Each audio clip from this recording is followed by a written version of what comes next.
நீதிமான்றன்னு மாற்றப்பட்டிருக்குது. ஆனா இந்த யோவான் 6:8 16:8 இதை மாத்தலை. ஏன்னு தெரியல எனக்கு. அவங்க அதே நீதி தான் இங்கேயும் யூஸ் பண்றாங்க. இங்க நேர்மையாளர்னு கொண்டு வரல, அல்லது நேர்மைன்னு கொண்டு வரல, அல்லது ஏற்புடைமைன்னு கொண்டு வரல, நீதின்ற வார்த்தை தான் வச்சிருக்காங்க. ஆங்கிலத்துல பாத்தீங்கன்னா எல்லா இடத்துலையுமே ரைட்டியஸ்னஸ் இல்லைன்னா ரைட்டியஸ்னஸ் இந்த ஐஸ் ஆஃப் த காட்னு இருக்கும். ஓகேங்களா?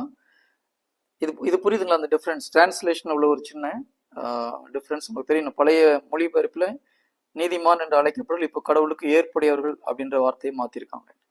இப்போ இதில் முக்கியமான விஷயம் என்னன்னு பார்த்தீங்கன்னா, பழைய ஏற்பாட்டில் தங்களுடைய செயல்களால் கடவுளுக்கு ஏற்புடையவர்களாக வாழ்ந்தார்கள். குறிப்பாக நோவா தன்னுடைய செயல்களினால் கடவுள் பார்வையில் நேர்மையாளராக இருந்தார் இல்லையா? யோபு அவருடைய செயல்களினால் கடவுள் பார்வையில் நீதிமானாக இருந்தார். ஸோ பழைய ஏற்பாடு நிறைய புனிதர்களை பார்க்கணும். யோசேப்பும் சரி, எல்லாருமே கடவுள் பார்வையில் எப்படி நீதிமானா இருந்தாங்க?